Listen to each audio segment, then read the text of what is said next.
Up and away. Up and away. Come on. Let's go.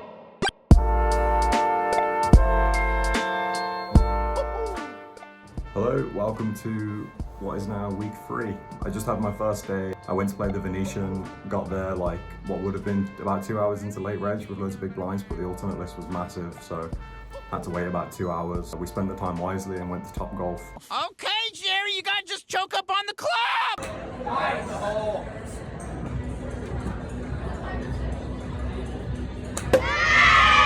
I got in with 20 big blinds in like one of the last levels before late reg closed and doubled up, held with the best hand. And then after late reg closed, I got a pretty bad beat, queens against jacks.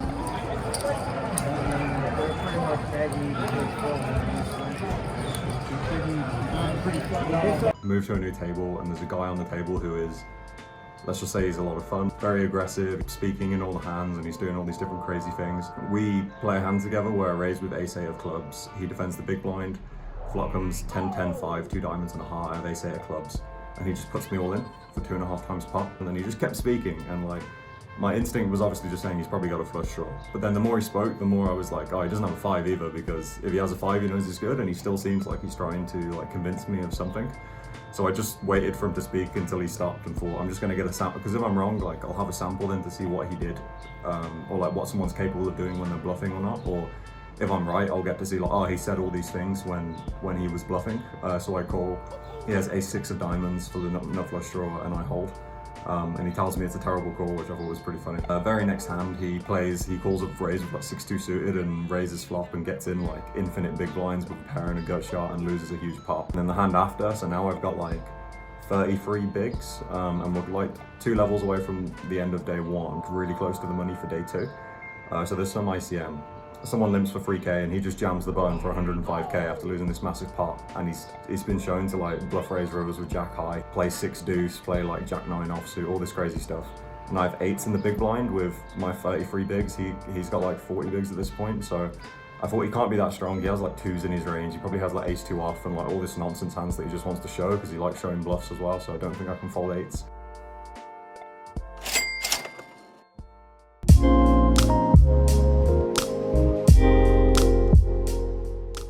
Just finished the second day in week 3. Not that much of an interesting day. When I played the 1100 at the win, not much happened. I actually don't remember any interesting hands, to be honest. Like, I ended up just losing the flip to bust. I re-entered, was kind of short stacked, jammed ace-9 suited versus latest position open into ace-king, so I busted twice. Went to play the Venetian 1100 one day. Was going pretty well. Like, this could be a tournament where the heater begins, and then was getting kind of close to the money, and then I get an ace-queen against ace-10 suited, and queen-10 off was also all in for like less than 1 big blind. Okay. Alright, that's the side part. Good luck.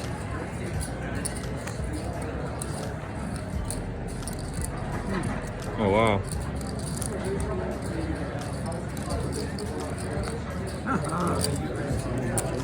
And an ace-10 suited, it's good for the lot, so pretty early day today, finished at like 8 or 9 with nothing else to play, but the Monster Stack is tomorrow, which is one of the best events of the whole series. $1,500 tournament, normally gets $1 million for first, and it's a freeze out.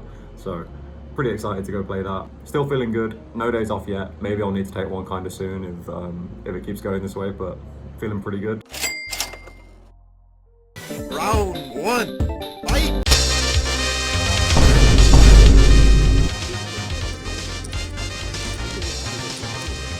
Look.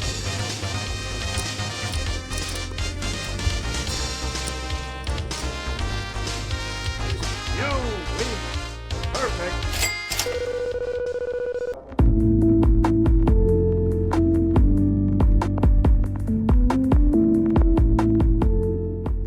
It's week 3, day 4, and I just busted out of the Monster Stack. Pretty tilted. I normally finish and then just go straight to the next tournament, and there is an $800 World Series event, but I literally just decided I'm gonna wait till the dinner break and then max late reg, because I just felt like I need a little bit of time off, even if it's only a few hours. So the day started pretty well. Ended up getting up to like 400k on the money bubble, and then good live pro Matt Waxman opens the cutoff to 18k at 4, 8, and 8, and he has like 280k stack, so like 35 bigs. Folds to me in the big blind, and I've got pocket twos. I'm like 12 away from the money. Pretty easy jam for me. He has to fold like threes through to nines, maybe even tens. I imagine he calls off with like jacks plus and like ace king suited, but ace king offsuit might fold. Like, I don't really care what ace king does. I'll happily run it. He's going to open so wide in the cutoff still, because he's not expecting people to probably jam for that much. And I've been kind of passive at this point because I was pretty card dead for like the first 4 hours. So I don't think he expects people to free bet or jam on him as wide as they should be when they cover him. So I think he's going to be close to a normal range. And even if he's not, it's just a massive print to jam him. He tanks for ages and folds and pocket nines. So that was a pretty nice win. And we agreed that we'll both show, and then he called me a psycho because I don't think he expected me to jam twos for some reason, but it seems pretty standard to me. But just because I'd been so passive for 4 hours, I think he had more of an impression that I was like a tighter player. And then after the money, I opened with aces. Someone jams 10-8 suited for 13 bigs for some reason. New player to the table, no idea why they did it, so I just got to bust him. Then I had a pretty annoying hand where I opened with pocket fives, get in the hijack, cut off calls, the big blind calls. So I opened to 20k, 5, 10, 10, so that makes the pot 75k three ways. It comes king 10, 5, all clubs, so flop bottom set. Big blind checks, he's got 61k left. I check, and the other guy checks behind. It's pretty dreamy. If the turn's a brick, I just always have the nuts get to go bet. And it's pretty nicely disguised that they hit a boat and someone hits a flush. Turns the 2 of clubs. Kind of annoying, but obviously I slide loads of outs if someone has a flush. But the big blind won all in 61k. I have a pretty easy call because he can have like 2 pairs sometimes, or he can have maybe queen jack, and if he has a flush, I should have 10 outs, which is kind of close to the price. 61 to win like 197. When I'm gonna have like 25% or whatever. So I mean, it's pretty close, because the other guy's in the hand as well, and he's really deep, and I've got a really disguised hand. Like, the other guy might have twos and overcall, or the other guy might have turned like a flush and call, and then if I river the boat, I can win a really big pot. And I'm pretty protected from the fact that I can easily have the nut flush. So I think it's a pretty easy call. The other guy folds. The guy that went all in has ace free for just nothing. He has no flush. He just has ace free for a nothing wheel draw, and then he pings in the 3 out of 4 spades on the river, which is really tilting. And a new player joins the table. I open the hijack with 8s. He free bets the small blind. So I open to 22k, and he makes it 65k in the small blind, and I'm playing 330. So I don't really know this guy. He's just a middle-aged Chinese guy. Like, he might be crazy, he might be tight, I don't really know. Like, I'd probably just, if it was against the reg, I think I'd just jam 8s, because I should be, like, I'm happy to run it versus ace queen. I'm happy to get folds. His bluff should be like jack 9 suited, queen 9 suited, king 9 suited. And I think if a lot of hands that he's supposed to jam, he might free bet fold if he's aggressive. Like, some people would play, would free bet with some suited broadways to fold, when they should probably just call, or just go all in, or free bet and not fold. Like king queen suited, maybe even folds, who knows. But I didn't have enough information, so I decided to just call. That makes the pot like 155 and leaves me with like 270. It comes 10, 5, 4, 2 diamonds and a heart, and he just snap goes all in. So I have 8s, I don't have the 8 of diamonds. I don't really know what I'm supposed to do here. His small free bet pre made me think he's more like, he could be more linear. Like, I wouldn't, like, jacks is one of the hands that wants to probably do this that's good, or maybe like some 10x. So when he just goes all in, I don't know how to range him. Like ace king, ace queen, maybe, king queen, maybe. All the flush draws, definitely. Pocket jacks, maybe, queens, maybe. Aces and kings seem too strong. 10x, maybe. Does he always have 10x pre? I don't know. It's a really annoying spot. Because he jammed for overpot, I just thought it's less likely he has an overpair, and there's not that many 10x. It's probably more weighted to ace king, ace queen. I don't really know what he's up to. Ace 2 and ace 3, I could have wheel draw. What if he just jams like ace 5 or ace 4 sometimes? I have no idea. I decided to call. Maybe that's bad based on the information I had in like a 1 hour clock when I've got still 25 bigs or whatever left there, but I don't know, maybe I was still tilted from the ace 3 hand, who knows. But I mean, maybe I should jam pre, even because based on the information I had. Maybe I should full flop, maybe I played it fine. I actually don't know. But he had jack 10 of clubs. So I'm pretty much dead, which is one of the most annoying ways to get it in, almost dead on the flop. I think his free bet pre is not so great. I think he actually has a really nice hand to jam. The big blind had like 20 bigs. I've got less than 35 bigs. When he jams, I fold king jack, I fold king queen, I fold king 10, I fold queen 10, I even fold ace 10, like ace jack offsuit. I would probably fold. Ace jack suited, I'm not really sure. Maybe I even fold that sometimes when he jumps 35 bigs. So I think jamming breeze a print, if not call, and then his bluff should be more like Jack 9, Queen 9, King 9. But again, he can call with all his hands too if he wants to. But I mean, I don't hate it. I think his jam on the flop I don't really like, but like, he won the max versus my hand, so I guess like if he jammed and then I cycle it off, I still bust, which makes me feel a bit better. But the one reason I was really tilted is because as I was walking away from the table, just busted out, he was like, oh wow, I was bluffing and I had the best hand. So that just set me off, like this fucking freak. Yeah, I'm gonna have a little bit of time off and then back in the $800, gonna max late reg. It's the only tournament left for today. A nice relaxed evening of low expectation turbo poker. And I'm sure I'll run really good. Just finished day 4 of week 3. I got into the $800 tournament last minute, just over 13 bigs. Went on like a crazy heater. I got it all in 6 times. I got it all in with the worst hand, all 6 times, all in what I would call standard spots. I managed to win 3 of them, which was pretty nice. And we ended up playing 4-handed, even though it's 8-handed, because the organisation of the tournament was kind of chaotic. We played 4-handed for 40 minutes, and I went from 40k to like 250k. I had like 2 quite passive players at the table and 1 reg, but he was on my right, so it was just, it was pretty dreamy. The tournament was really fast. Ended up getting ace-4 suited, blind v blind against ace-queen for like 17 bigs. It's a pretty good day, 2 cashes. I mean, like it's nothing to write home about, but it's like steps in the right direction. It's optimistic.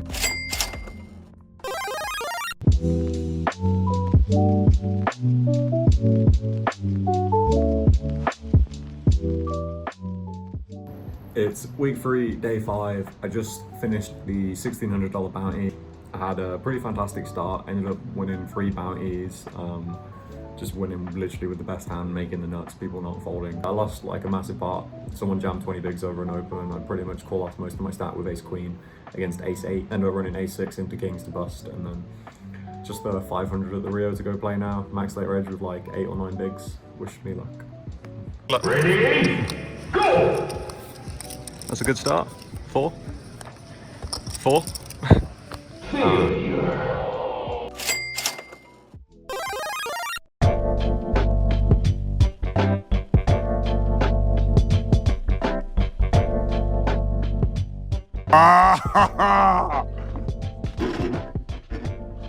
Oh, that's hot. That's hot. Don't charge makeup, and you can buy it if I know you can pay for it. No. Spades, so maybe Oh, don't tell me that. Oh my god. What? Oh, straight. straight. Yeah, boy.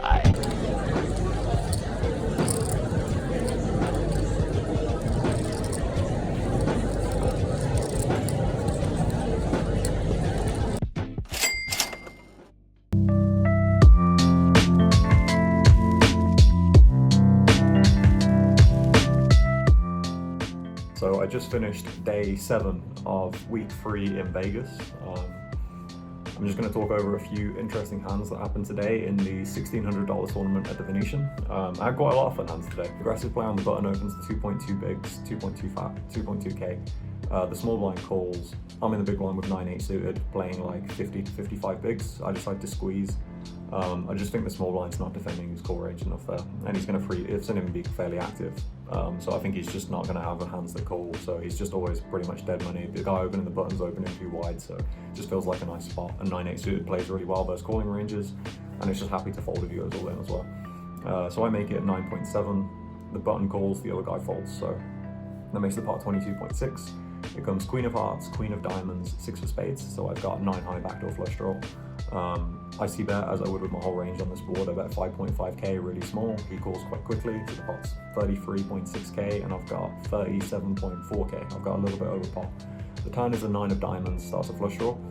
So the SPR is a little bit awkward now. I think if I barrel the turn, he's mainly just going to fold like worst pocket pairs and fold like ace highs, and then get to call with loads of his equity hands that will bluff me on the river. So if I bet, if he has like king jack, king 10, jack 10, some like nut flush draws, like all of his good hands are going to still get to the river, but then I'm out of position and there isn't that many rivers I'm too happy on, like any 10, any jack, any diamond, any ace, any king. All these cards are still bad for me.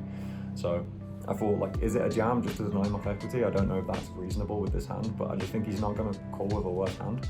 So I decided to check and thought I'll reevaluate, like maybe I'll check call, maybe I'll check jam sometimes, maybe like if he checks back I can value bet some rivers or like decide. When I check, he asked to see my stack and then counted it out loud, so he was like, oh, you've got like 5, 10, 15, like 30. Oh, you've got about 37k, I bet. And then he bets like 10,700, so it felt to me like he was trying to convey he was very confident, which made me think it's more likely that he has one of those like King Jack, King 10, Jack 10, like Ace Jack of Diamonds, like something like that I'm ahead of. So I thought if I think my hand's good, I should just get it in now, and if I happen to run into a boat or a queen and I'm dead, it's going to be pretty annoying, but I feel like I'm good enough at the time to just run it, and if I make him fold 2 overs and a draw, that's great. If I run into it, that's unfortunate. I think he always gets 10s in pre as well, which is nice, so it's only like Queen X, 6s, that I lose to, and there's loads of stuff I beat when I bet so small on the flop. So I decided to jam 37k, and he was like, can I have a count? The price is like 27k to him to win a pot of just over 108, so he needs to be right about, he only needs about 25% equity, and he ends up making the call with ace 4 diamonds, and I hold. So I think that worked out pretty well. He did have one of the hands that he was on the weaker side trying to represent strength on the turn, so I think that was a nice check jam to find and a nice hold. I ended up with loads of chips at that point. I grinded up, got to like 110k from 30, was in a really nice spot, and then I free bet a guy on my right, and he sticks in 40 bigs straight away with ace queen suited and beats my aces, which is pretty annoying. Like, I've had quite a few of these really brutal ones now, like aces against aces, queens against queens, aces against ace queen, where they are like pretty painful when you're like so much of a favorite. But so it goes. Like, that's just poker, I guess.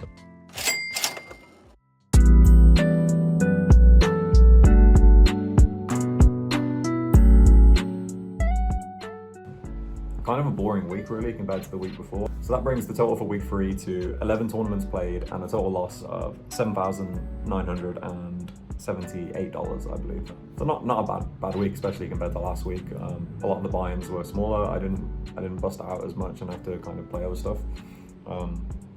Yeah, I think I played great.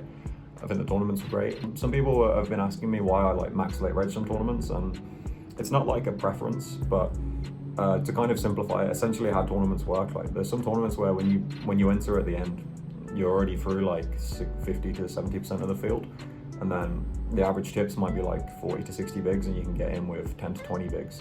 So you're that deep into the money already, like it offsets a lot of the missing, like the start of the tournament, and it's still profitable, at least in my opinion and a lot of other professionals' opinions.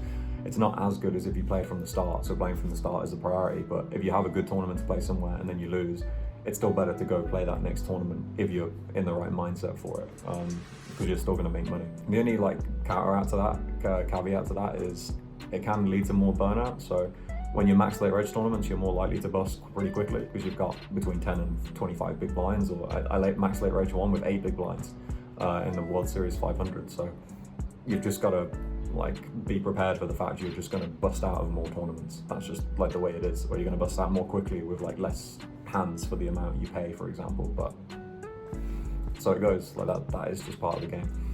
I haven't had a day off yet either. I've now played 21 days where I play poker every day. I haven't felt like I needed one yet. I felt like close one day, and then I took a little bit of time off, like I had like a bit of a lie-in and chilled out in the day, and then felt fine, so I wanted to go play. I do feel surprisingly good. I'm very proud of the mindset that I've got, at least at the moment, compared to last time, because last time I played for 3 weeks and had a similar situation. I think I was doing slightly worse last time, and I was worse at poker, but I was definitely still winning at the time, like on average, and it did really get to me. Like I felt like it did have a worse effect on the other games I was playing, and I was becoming more entitled, like why am I not winning? You keep rolling aces into aces that lose, aces into ace queen that loses. You have to understand that it's part of the equation. Like it's going to be the other way around sometimes, even if like it feels like it's not. And I think people are naturally biased to thinking that they are unlucky. Like if you polled a tournament poker, I'm sure almost all of them would say that they are running below EV, and obviously that can't be true. So it's just human nature to more thoroughly to be more in touch with the bad luck, at least from my view. And most of tournament poker does feel that way, because as soon as you get to a certain position, you know that you've got at least that. So even when you get to like heads up, when there's 2 people left, when you're battling, like when you lose and you get this massive payout, it doesn't immediately feel good, because you already knew you were going to get at least second place. In that moment, you just lost. Like, it was either second or first and you got second. So what am I playing next week? Next week, there's the 2.5k No Limit Hold'em Freeze Out World Series event, which should be great. There's the 1600 main at the Win, which I might get to play. There's the 3k 6 max. There's the 1500 World Series Shootout. There's a 5k freeze out as well, which is quite fast, which I might play. But yeah, I think that's roughly most of the stuff I wanted to say. I've now invested in a tripod, so you don't see my hand stretched out this whole time holding the phone in place. Yeah, I'm feeling pretty good. I'm feeling still very optimistic. I just understand the variance that much more this time. I didn't expect to win. I still don't necessarily expect to finish in profit. I'm just playing as good as I can, staying present, keeping a good mindset, cultivating a good mindset, being aware of the mindset that I'm in. Like, I'm not gonna lie, like when you lose those, when you get those bad beats, it's tilting. In the moment it feels like shit. Like, it just feels horrible. But you can just observe that emotion. You can just look at it and think, like, especially when it's early in the tournament, you can just say like, this is day 1. Like, imagine if that happened on like day 3, or like in these really deep spots. Like, the consequences for this aren't that big. It's for like 2 or 3 starting stacks. When how many starting stacks do you need to win a tournament? At least 500 when there's 500 players. So it's just pretty inconsequential to get the bad beats pretty early. It's annoying, and like, it stops the potential of a deep run, but like, it is just part of the game. Every time you lose that really bad beat, it just makes the times you run good all the more sweeter. Like the time you make the final table, when you're like, oh yes, like it's coming together. Or the time you make the top 3, the time you win, it just makes it that much better, because you know all of the grueling hours of pain that you put into getting there, and you know that you had to keep your head, and you had to stay focused, and you had to like keep persevering through it all to get there. And that's pretty much what it's all about. So I'm gonna keep going. So yeah, that's the end of week 3. Please like, comment, subscribe, do all the other good stuff. Ask questions and I'll answer them. Give me suggestions. Like, I saw how people had very polarized reactions to the music already, which I thought was pretty fun. So I'm gonna play around with that a little bit. But yeah, thanks for watching. Thanks for being with me on this crazy journey. Hopefully there's some success stories in the next few weeks to talk about, but if not, I've enjoyed it. So that's all that matters. Thanks.